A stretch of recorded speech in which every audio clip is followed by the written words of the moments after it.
très heureux, chers téléspectateurs, de vous informer sur toutes les informations éducatives dans les établissements d'enseignement supérieur et universitaire en République démocratique du Congo. Soutenance publique de la thèse de doctorat du chef des travaux Bruno Nzundu Mbouébélé intitulée « La discrimination familiale comme l'une des causes des sous-développements dans l'ancienne province de Léopoldville ». Thèse soutenue en vue de l'obtention du titre de docteur en théologie évangélique à l'université chrétienne de Kinshasa. C'était à l'enceinte de cet établissement. Laetitia Kapinga et Jérès Londo nous donnent des détails. La discrimination, source de nombreux maux dans notre société, a motivé les chefs de travaux Bruno Nzundu Mbouébélé à mener une étude sur la discrimination familiale contre l'une des causes du sous-développement dans l'ancienne province du Léopoldville. Dans ses recherches, il propose un équilibre de vie sociale fondé sur le respect de tous et avance des pistes de solutions pour éradiquer cette forme d'exclusion qui érige des barrières dans la société. Chrétien engagé, il appelle les croyants à rejeter toute forme de discrimination afin de favoriser l'unité, la communion et la cohésion au sein du peuple de Dieu, au-delà du tribalisme et du régionalisme. Nous avons vu que cette discrimination amène des difficultés dans le cœur des personnes et ça crée des barrières, des vies. Et lorsque les personnes sont en contact avec Jésus-Christ, ils peuvent être transformés, mais que le genre de Dieu, le peuple de Dieu, le peuple qui forme une famille, que ce soit à l'église, que ce soit en société ou que sais-je encore dans les entreprises, que tout ce monde-là se sentent être des enfants d'une même famille, sans discrimination, et les choses iront de mieux. Face à un jury d'éminents professeurs en théologie, les débats furent riches et à la hauteur des attentes. Après délibération à huis clos, le récipiendaire a été proclamé docteur en théologie avec la mention grande distinction. Sous une vive émotion, le recteur de l'université chrétienne de Kinshasa lui a officiellement remis la toge et l'insigne de l'institution.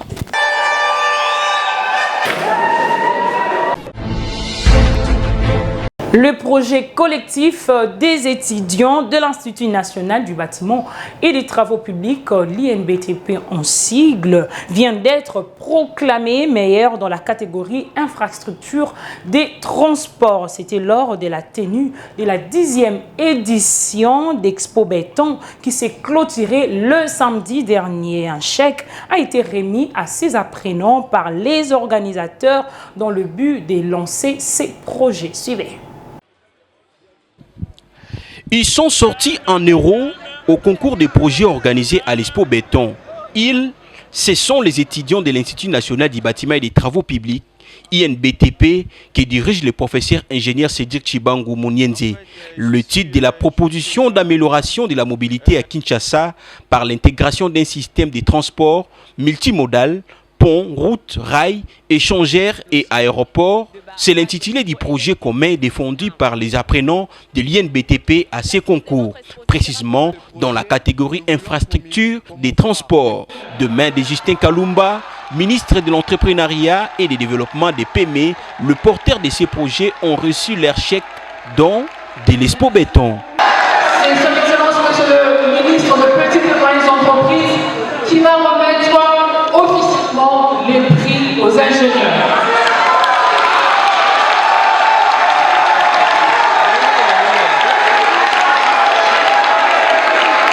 Merci beaucoup. Satisfait, Bongenzani, président des étudiants de l'INBTP, a félicité ses camarades pour l'honneur fait à leur alma mater. Oui, merci beaucoup. Déjà, je vais commencer par remercier les organisateurs qui nous ont donné cette opportunité de montrer au monde que nous sommes déterminés à résoudre les problèmes de la mobilité, les défis liés au secteur des infrastructures, ainsi que de la construction, du développement durable du pays et du développement de corridors, ainsi que des villes. Alors, comme vous pouvez le constater, l'Institut national du bâtiment et des travaux publics est champion. Champion parce que nous avons rêvé et nous avons réalisé cela. Nous avons travaillé sur ça durablement et voilà les résultats. Et nous sommes champions. Voilà, et ce que je ne peux qu'encourager l'INBTP à continuer toujours à garder ses titres et à donner les meilleurs de soi. Notre comité de gestion auquel nous considérons actuellement comme les meilleurs, parce qu'aujourd'hui, sans notre comité de gestion, on n'allait pas peut-être faire grand-chose, on allait se débrouiller nous-mêmes. Tout ce que nous sommes en train de demander au gouvernement congolais, de prêter une attention particulière à tout ce que les étudiants dégagent, à tout ce que les étudiants donnent comme savoir-faire, de pouvoir au moins les considérer et de faire une réalisation en termes de ça. Cela contribue carrément au développement de notre pays. Notons que le thème retenu pour cette 10e édition était 100 milliards de dollars pour bâtir la RDC post-conflit catalyseur d'une transformation audacieuse pour le 21e siècle. Cette 10e édition de l'Expo Béton a été lancée le mercredi 8 octobre et s'est clôturée le samedi 11 octobre 2025 au Centre culturel et artistique pour les pays de l'Afrique centrale à Kinshasa en visant la promotion de l'innovation et l'entrepreneuriat.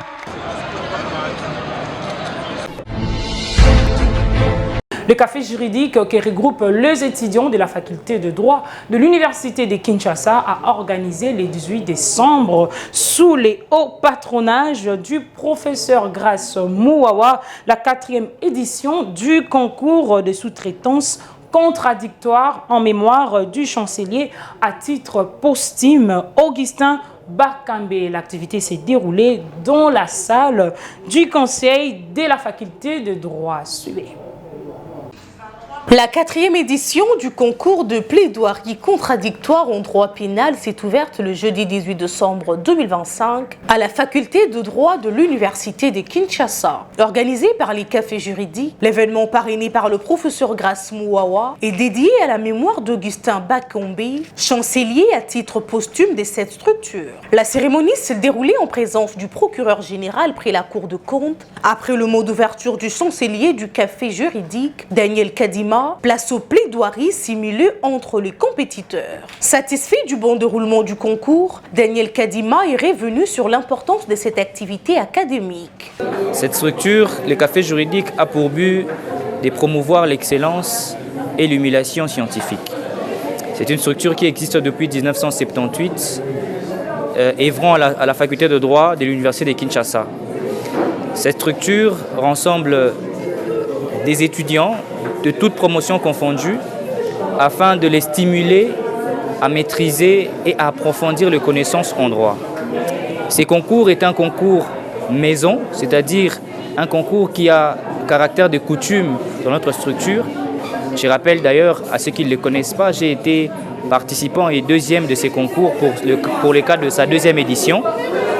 Et donc ces concours a pour but de faire grandir scientifiquement les étudiants de la faculté de droit à se préparer déjà à la vie professionnelle, à la vie du prétoire pour ceux qui seront avocats et dans les cours et tribunaux pour ceux qui seront juges pour certains et d'autres magistrats. Le joute oratoire se sont déroulés en 2 phases. La première a opposé la thèse de la légalité de la peine de mort à son antithèse, soutenant son inconstitutionnalité. À l'issue des débats et des délibérations du jury, le candidat précieux s'est imposé et s'est qualifié pour le 8e de finale.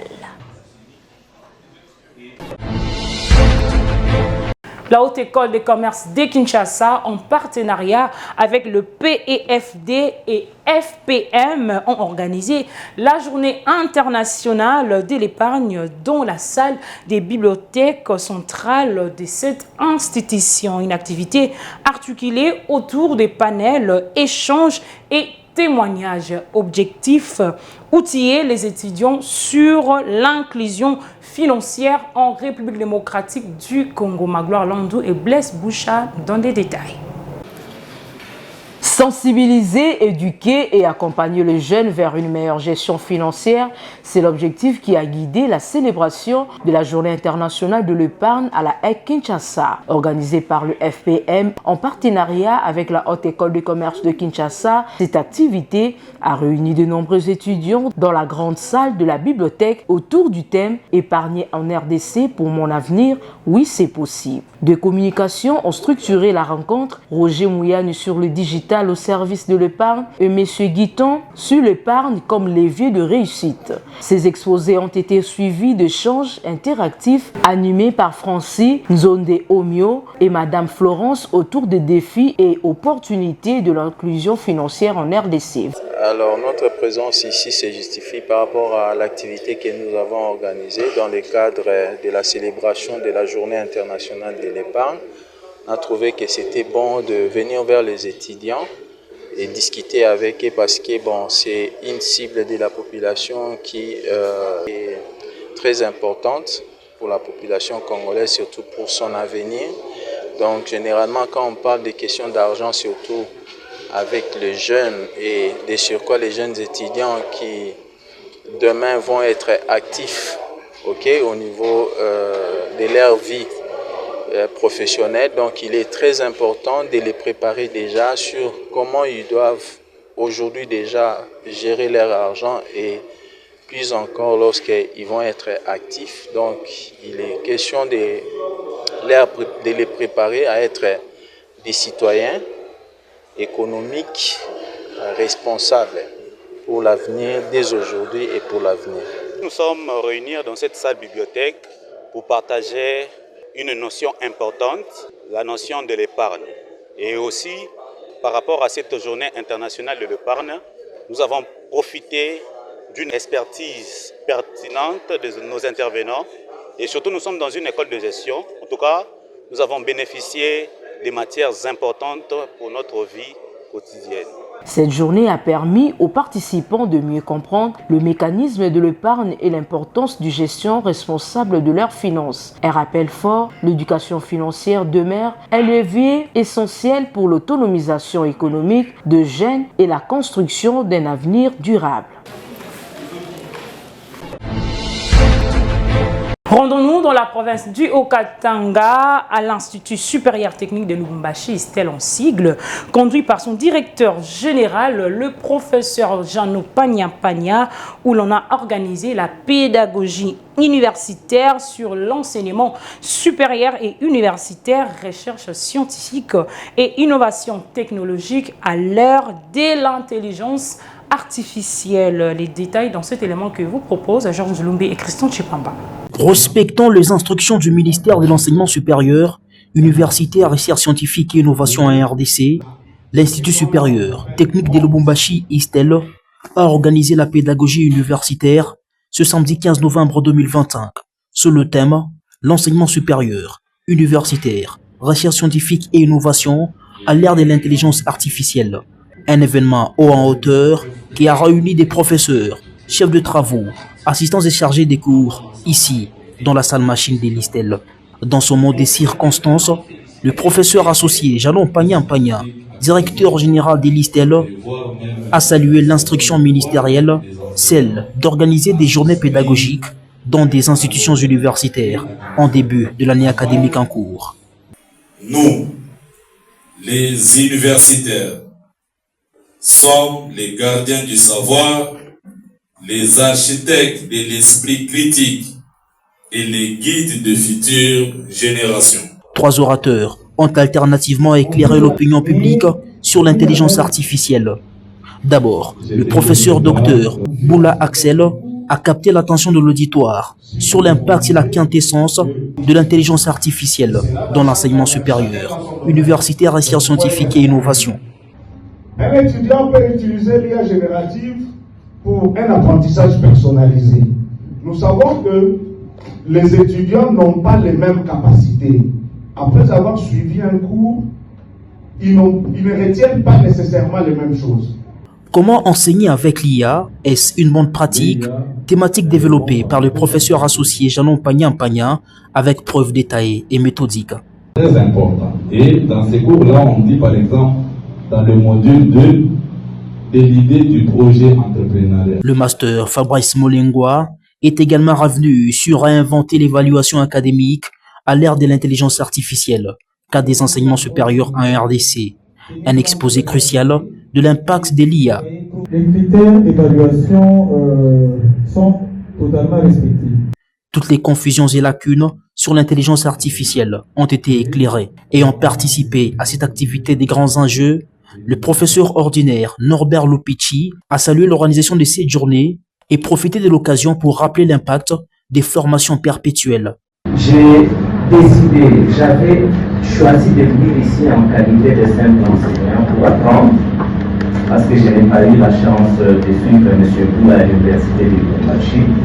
Pour rappel, c'est dans les cadres de renforcer les enseignements que l'ISTEL a procédé à l'organisation de cette pédagogie universitaire en vue de former des étudiants vertébrés afin de bâtir un pays plus beau qu'avant. Voyez tout de suite sur...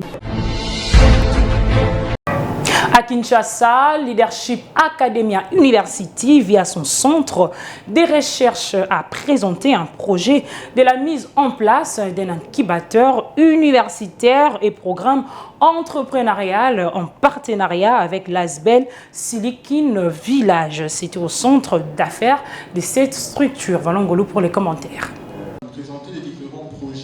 Face aux défis économiques et à l'urgence de créer des opportunités pour la jeunesse congolaise, Leadership Academia University mise sur l'innovation. L'institution vient de lancer un programme d'incubateur universitaire et un programme entrepreneurial qui ambitionne de transformer les étudiants en leaders de demain. Pour concrétiser cette première phase, un financement de plus de 200 000 $ américains est nécessaire. Un projet présenté devant les entreprises publiques, privées et de ses alumni réunis pour la première édition de LAI Meet, organisée en partenariat avec Silicon Village. Thème retenu, investir dans la jeunesse, catalyser l'avenir. Le professeur Daniel Aji Kawata, directeur, insiste sur l'ambition du programme, permettre aux étudiants de passer de l'idéation à l'action grâce à un accompagnement structuré et intégré. Bien, aujourd'hui nous venons d'inaugurer ce que nous appelons LAU Meet, rencontre. Meet, c'est la rencontre, ce n'est pas le repas. Alors, dans ces rencontres-là, nous voulons présenter nos programmes. Aujourd'hui, c'était le programme de notre centre de recherche interdisciplinaire pour le développement. Et ce centre de recherche-là, à part les recherches qui seront réalisées, ce centre-là va aussi s'occuper de l'incubation de nos étudiants. Les prendre depuis la conception de leur projet jusqu'à leur réalisation. Voilà donc ce que nous allons faire. Et comme je l'ai dit tout à l'heure, notre modèle économique étant le service que nous voulons rendre à la société, l'outil c'est la plateforme. Donc nous allons créer des plateformes dans lesquelles même nos alumni vont s'inscrire et vont aussi participer. À part ça, nos alumni doivent s'attendre à ce que nous puissions créer la communauté alumni, ça c'était le mot anglais, de LAU. Et avec eux, nous allons aussi monter des projets qui vont affecter notre pays. Ça, nous le savons. Un dispositif qui combine recherche académique, expérimentation pratique et accès au financement, comme l'a détaillé la professeure Dédé Aliango Marasto, secrétaire général académique de LAU. Séduit par la vision, plusieurs partenaires et anciens étudiants se sont engagés à soutenir cette initiative qu'ils jugent stratégique pour encourager la création d'entreprises et réduire le chômage des jeunes. Mes impressions sont très bonnes. En tant qu'ancien étudiant de Leadership Academia University, on ne peut que louer ce genre d'initiative. Déjà, de la façon dont l'université ne cesse de se démarquer par rapport à tout ce que nous trouvons sur le marché local et avoir cette initiative qui vient encore une fois de plus matérialiser cette formation qui est donnée au sein de l'université pour pousser les étudiants à ne pas aller pour chercher de l'emploi, mais plutôt à être des créateurs d'emplois et mettre ces contextes, un cadre d'incubation pour pouvoir accompagner les étudiants et même les anciens étudiants ne peut qu'être loué comme initiative. Un appel à tous ceux qui sont passés par le Leadership Academia University. Ensemble, nous sommes plus forts et en tant qu'anciens étudiants, il est important que nous puissions tous nous fédérer à cette initiative pour voir comment nous devons consolider ces réseaux, en faire une force et continuer à briller au niveau national et international. La première chose, c'est impressionnant parce que c'est c'est quelque chose de particulier. La culture congolaise voudrait, par exemple, qu'on puisse demander à quelqu'un, pour avoir un emploi, quel est ton diplôme? Alors qu'en réalité, il faudrait demander qu'est-ce que tu es capable de faire.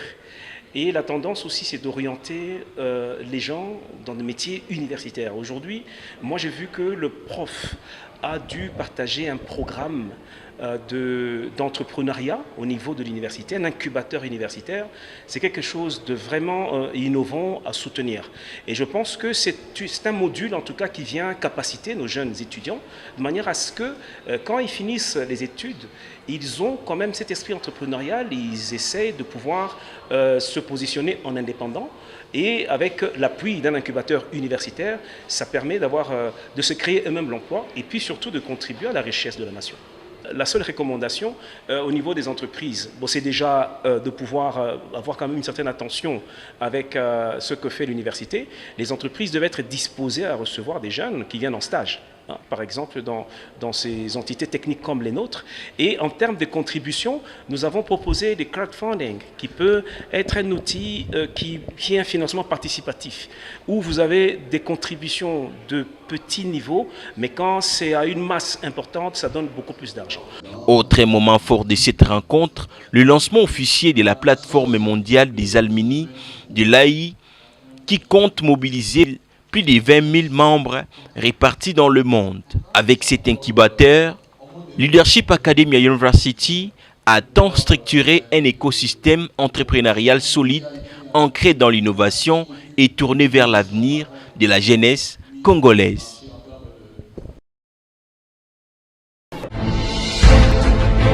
L'ambassadeur de la République d'Italie en République démocratique du Congo, Dino Sorrentino, a inauguré l'école de la langue et culture italienne à l'Institut supérieur pédagogique technique de Kinshasa dans le cadre de la coopération interuniversitaire. Une fois de plus, Valongolo signe cet élément. Monsieur l'ambassadeur de la République d'Italie, Excellence, le détachement d'honneur de la police de l'ISPT Kinshasa est rangé pour vous accueillir et vous rendre les honneurs. Symbole d'ouverture au monde et de renforcement des compétences, l'Institut supérieur pédagogique technique de Kinshasa franchit un cap majeur dans son développement académique sous le leadership du professeur PhD Albert Kabasele Yenga Yenga.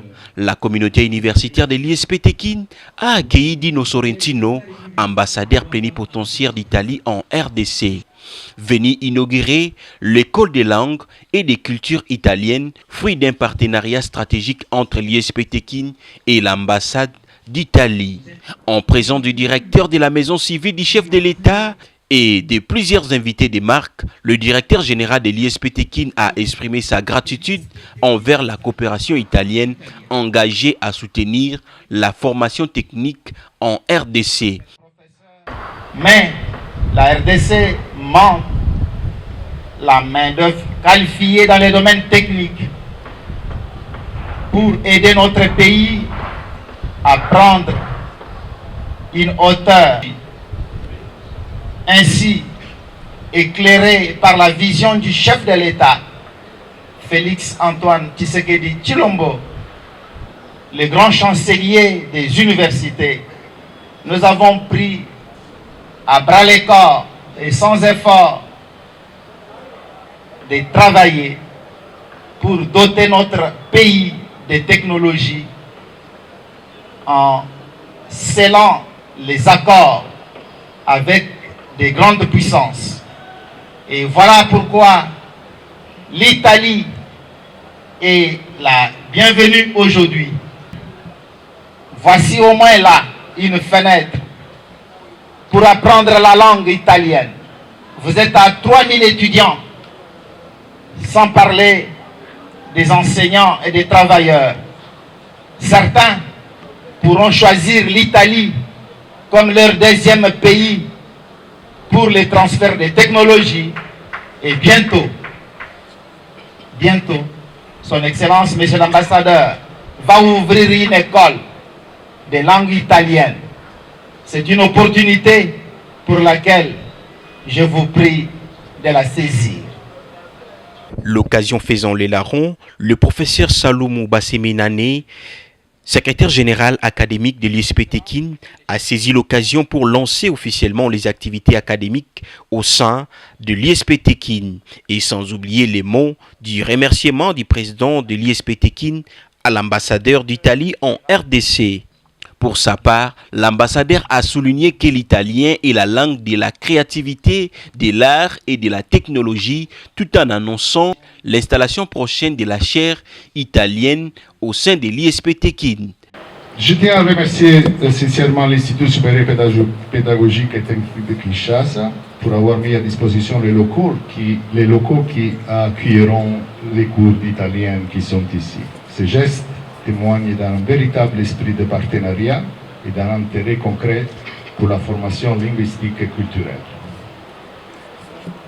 L'ISPT joue un rôle essentiel dans la formation des jeunes et dans la valorisation du savoir scientifique et technique, des domaines dans lesquels l'Italie, à travers ses universités, ses centres de recherche, ses entreprises, est profondément engagée.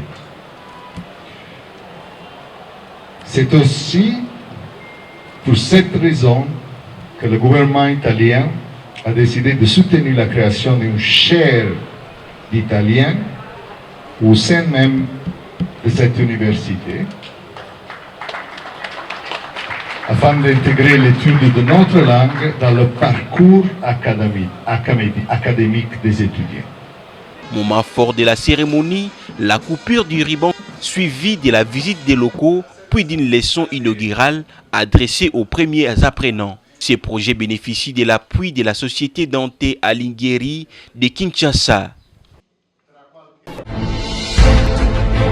Le club de gynécologie, obstétrique et autres initiatives, département de formation, continue en partenariat avec FISPRO, ont organisé une journée d'enseignement post-universitaire sur la prise en charge des fistules obstétricales en République démocratique du Congo. Cette session scientifique a eu lieu le samedi dernier dans la salle Virunga au ministère de l'Intérieur. Nisha Kalunga et Jurès Londo signent cet élément.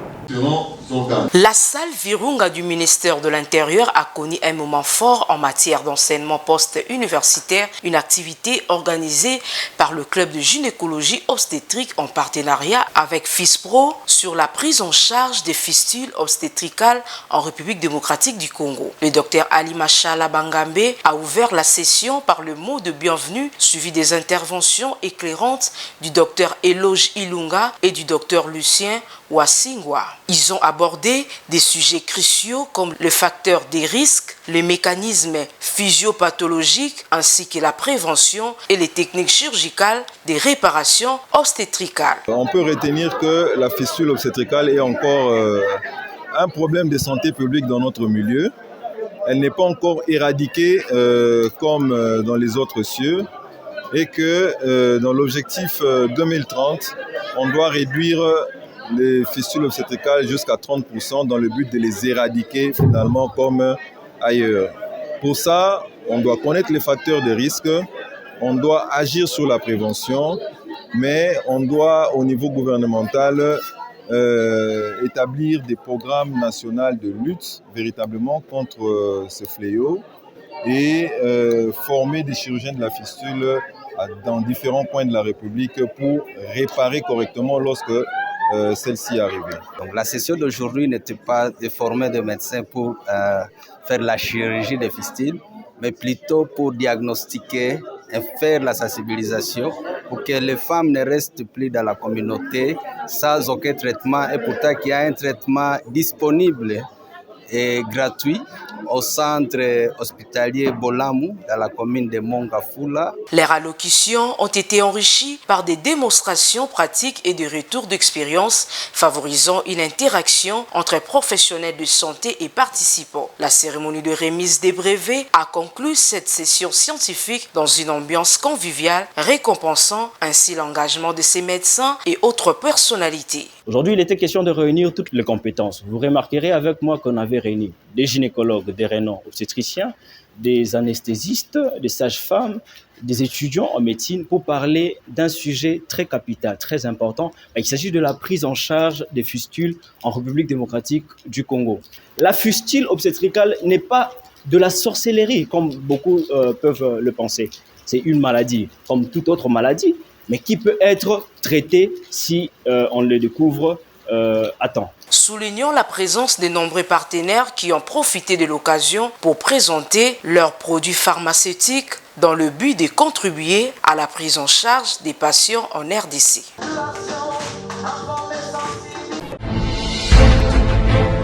C'est ici que prend fin cette grande édition du journal universitaire. Si cela vous a plu, dites un grand merci à Blaise Boucha qui était derrière la caméra, réalisé par le docteur Emmanuel Ema, toujours sous la coordination de l'honorable André Mouchongo Machara. Quant à moi, je souhaite bonne fête de fin d'année à tous nos partenaires ainsi qu'à vous, chers téléspectateurs qui nous suivez de partout.